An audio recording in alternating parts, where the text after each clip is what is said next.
This week I'll be discussing the British wargaming scene and its connections to the American role-playing game hobby. Why don't you join me for this glimpse back into the past, into the pre-days, before 1974, before Dungeons & Dragons, and even before Brownstein. Hello and welcome to Geekarati. For geeks, by geeks, and with geeks. Life to love of the earth. Welcome to Overtime. Brave enough to do battle with hideous monsters.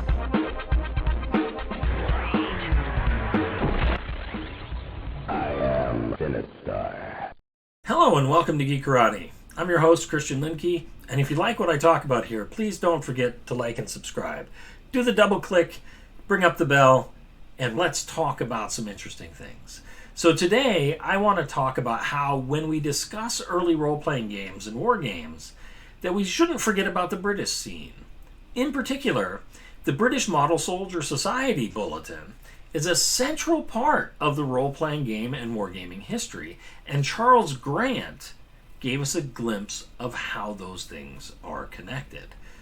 The documentary, Secrets of Blackmoor, provides a lot of information about how one strain of modern role-playing game developed, as well as how important the Minnesota wargaming scene was to the creation of Dungeons & Dragons and the role-playing game hobby. Particular importance is given to the quasi-role-playing events created by David Wesley around 1969 called Brownsteins.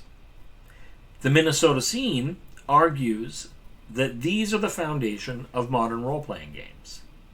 One way of describing them is that they are a combination of postal diplomacy, traditional wargaming, with the inclusion of a rule set based on Strategos, and childhood storytelling games.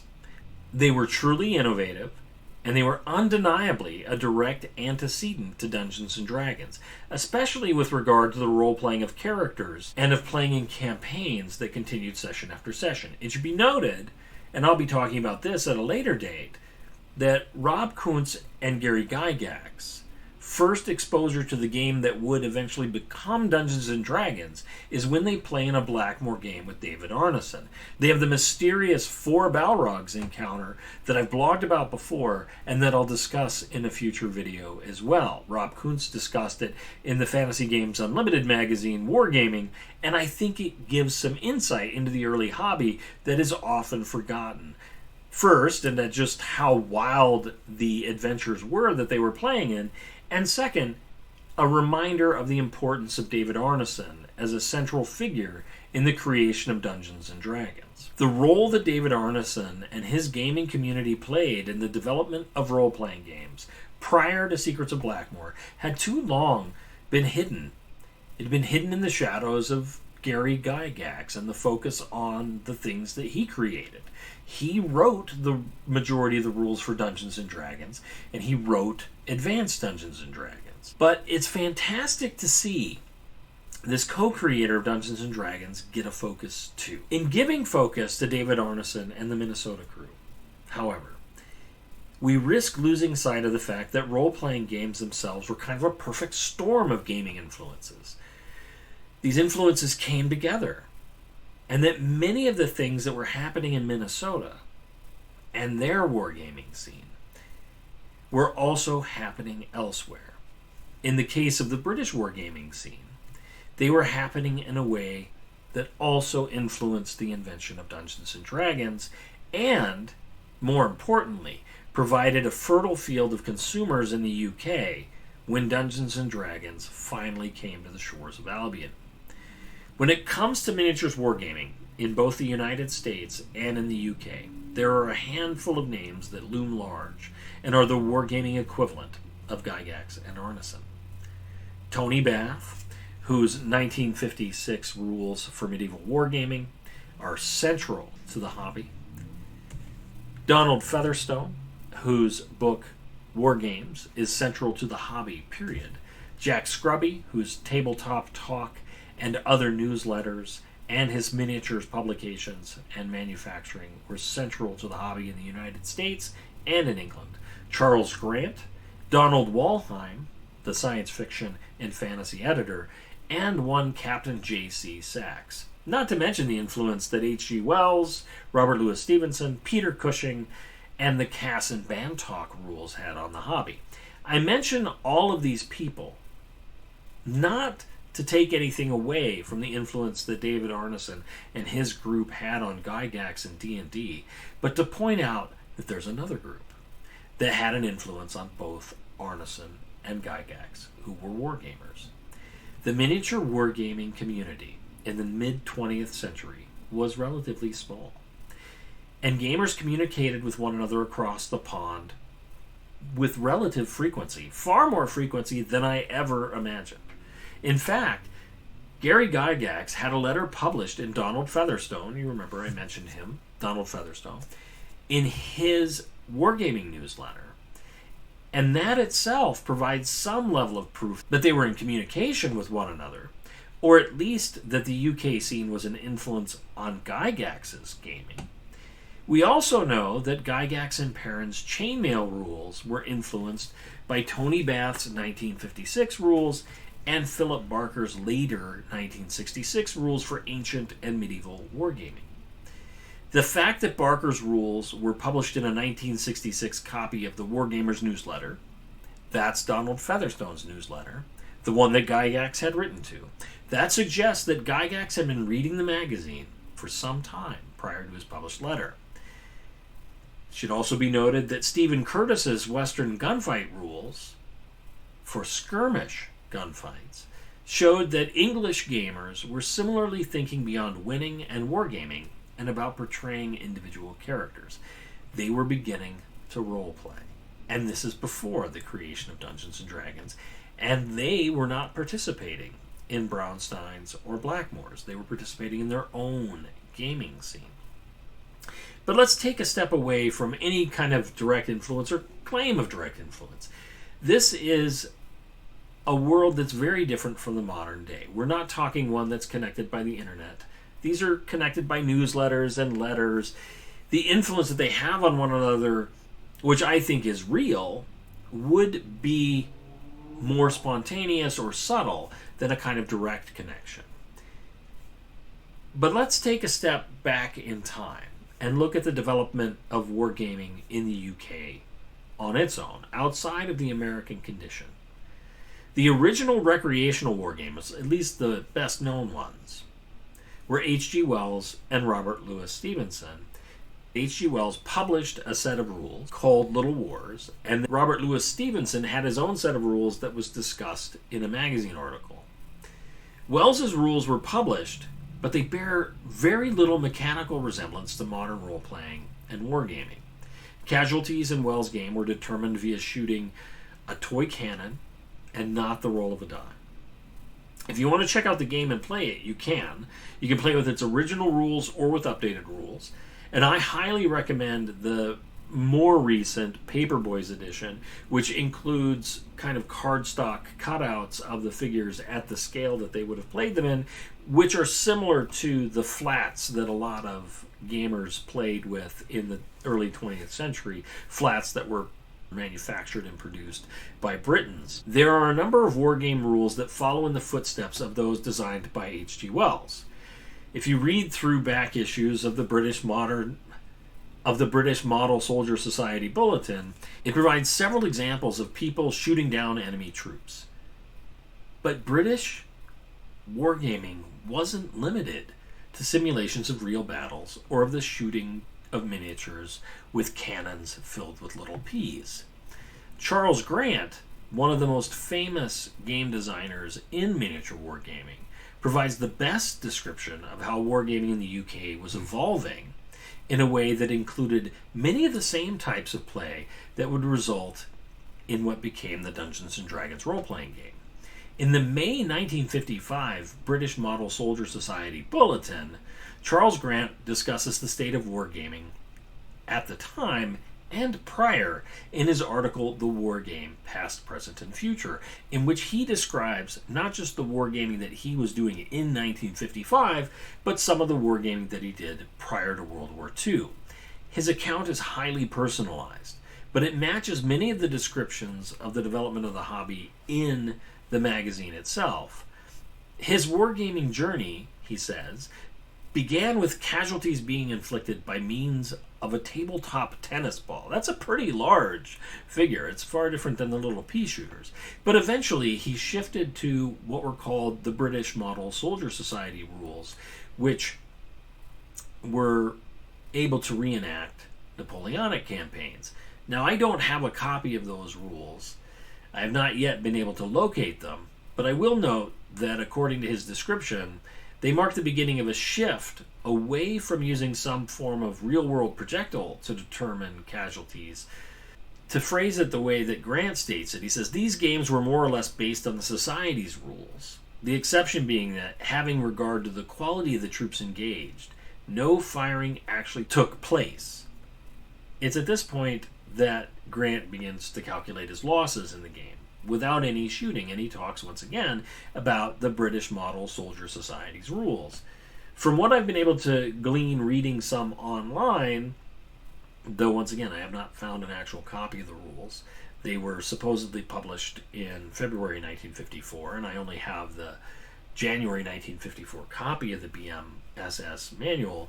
They do seem to be similar to the Wargames Research Group rules, which are not heavily die roll influenced, but they are very tactics influenced and do account for losses and the strength of units, much in the same way that Grant was saying that you compare the quality of troops and things like that. Now, he describes that soon after his shift to Napoleonics, he began playing in games of another sort, a kind of new kind of war game. And this is where we really begin to see the parallel in the developments in the UK hobby and what would eventually happen in Minnesota. Grant states that on one occasion, a three-handed game was played with a certain amount of diplomatic prelude being necessary. Never were there such Machiavellian machinations, and when the three armies finally met in battle, each contestant was firmly convinced that he had at least one ally. This description suggests that there were proto-roleplaying events happening off-scene before the game, that these were inserted into Grant's gaming, thanks to, in part, one of his gaming partners, Peter Young, and that it was only the very real campaign of 1939, that's the beginning of World War II, that provided the reason that the protagonists had to go their separate ways.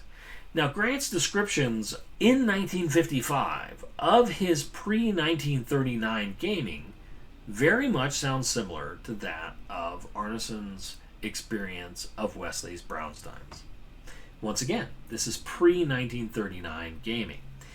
Here we have an example of how role-playing campaign elements appear to enter play in wargaming. Here's a further description from Grant.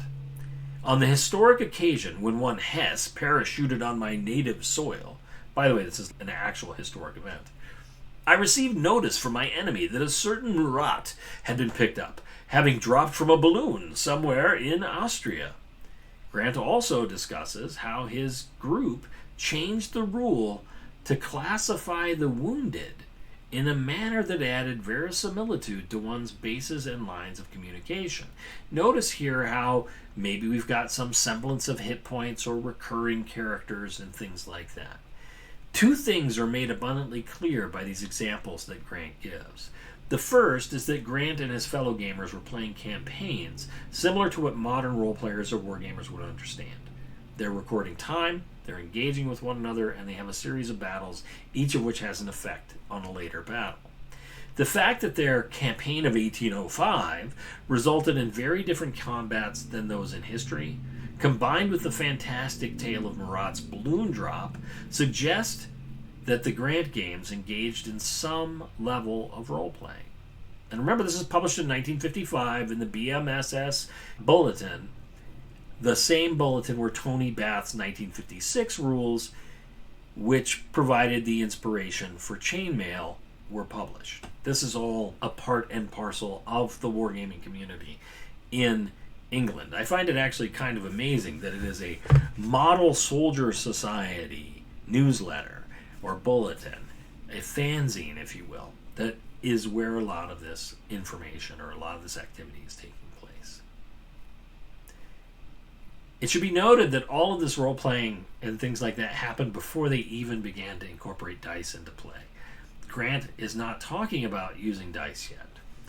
In fact, he goes on to talk about when he began to do that, when he mentions his use of the rules developed by Captain Sachs. Those rules seem to require the use of real projectiles still, but these were followed by the Cass-Bantock rules, which are the rules that Donald Featherstone mentions in his book, Wargames, as having influenced Tony Bath's 1956 rules. It is in the use and reading of the Bantock rules, or the Bantock-Cass rules, that Grant begins to favor wargames that use dice to determine outcomes. Grant, Charles Grant, went on to become one of the major figures in wargaming, period. And it's interesting to see how much role play existed in the hobby as a whole. We'll see more of that when I discuss Tony Bath's writings in the 1956 Bulletin, because I'm going to go over them, all three issues where he and Charles Grant, who critiques his rules, engage in discussion of his rules for medieval warfare. But I'll also discuss Tony Bath's famous Hyborian campaign, a very, very important phenomenon in the UK. Before I move on, though, I'd like to note that Donald Wollheim was an active participant in the British Model Soldier Society. The reason I'm taking the time to highlight this is that Wollheim was a major American fantasy and science fiction publisher and editor. In fact, he's infamous for bringing the first paperback printings of Lord of the Rings to the United States in his Ace paperback versions. Now, Gary Gygax has stated publicly that Tolkien had very little influence on D&D, but Tolkien's books were certainly admired by at least one wargamer, and this wargamer was the editor of Ace Books and the editor of Avon Fantasy. Both of these locations were places that published a lot of the books that are in Appendix N. In fact, Donald Wollheim is one of the key editors of the books Gygax talks about in Appendix N. So we've got yet another connection, right? It's not a direct influence, it's just a connection, but it's an interesting one. In fact, in a bit of irony or another bit of serendipity, it should be noted that when Andre Norton's book Quag Keep, which is the first book published inspired by Gary Gygax's Greyhawk campaign, it's published by Daw Books, Donald A. Wollheim Books, so the connection is there again. What I find striking about all of this is that there are deep connections between wargaming and fantasy as the hobby developed. One particular connection, and I mentioned this a bit earlier, and I'll go into it deeper in a later video and on the Geekarati News Stack, is Tony Bath's Hyborian campaign, which was directly inspired by Conan's world. The world written by Robert E. Howard. Once again, Conan, Hyboria are featured heavily in Appendix N. So, from Bath's Hyborian campaign to Wollheim's membership in the BMSS, an active gaming community, the ties are there from the start, and they span the Atlantic. And what's interesting is, while I think it would be overstating things to say that the British gamers had a direct influence on the Minnesota gaming scene, they certainly had some connection to Gary Gygax and the way that he thought about things. After all, his chainmail rules were inspired by Tony Bath's rules. But more than that, and I think more importantly, this deep and rich gaming society with elements of role-playing already in it, existing in the UK, provided a fertile field for sales when Ian Livingston and Steve Jackson created Games Workshop and began selling Dungeons & Dragons in the UK. There was a ready and waiting audience. There's more to this. It's a bigger picture. There's a lot more on Tony Bath that I'll talk about. There's more on Donald Wollheim that has some kind of interesting connections as well to some later stuff at TSR, but that is all fodder for a later time. Thank you, and I'll see you next time at Geekarati. Shall we play a game? This geek of technology. He's a Highlander, by God. Strange game. The only winning move is not to play.